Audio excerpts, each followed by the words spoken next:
Oh, Diyos ka po. Ayan guys, meron akong ginawang pilik mata. Pupunta po kami sa Madel Betis. Ipaprank ko po ang nanay. Ayan, abangan nyo guys ha. Let's go. Meanwhile.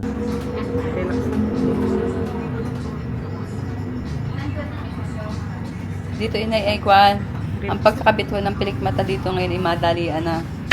Mabilis na siya, mabilis na siyang magpilik mata. Expert na po kasi ang Miss Allen, kaya po mabilis na po siyang gumawa ng lashes.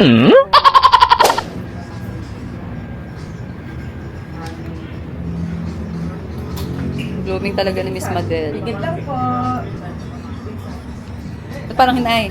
Ba't parang hindi na kayo nahinga? Ba't parang seryoso? Nakita mo, Miss O. The moment of truth. Gusto naman kayo guys? Hindi na natin sa kanin eh. Madalas na loto. Grabe ka talaga yung manoy, di ba? Nagmamadali po tayo. Ayaw nga. Kailangan ko i-release. Dito sa kapayas wala pa sa oras. Ano? Kasi 5 minutes lang. Oo.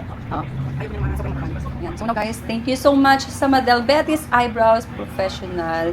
Dahil di yan alagang Madel Betis. Oh yes!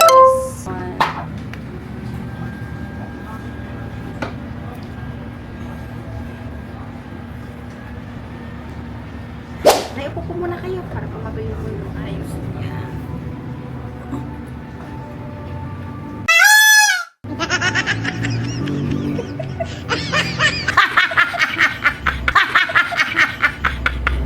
Hindi, pang 3 years po yan. Pang 3 years. Kakaganda naman ang aking pilik mata. Nakakamulat po kaya? Oo, ay wala akong makita. Nakita ko lang yung nakagayat. Hindi na nga sa akin na si Charisma. Nanatan mo naman ako ng dati. Pang natagalan po yan. Hindi na bago nga eyelashes ng Madel. Ay, pagkagandayaan ako ng pilik.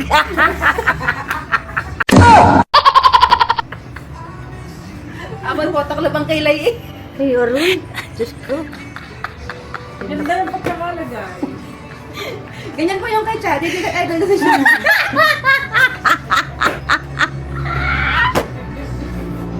Kainan, tapos na dyan.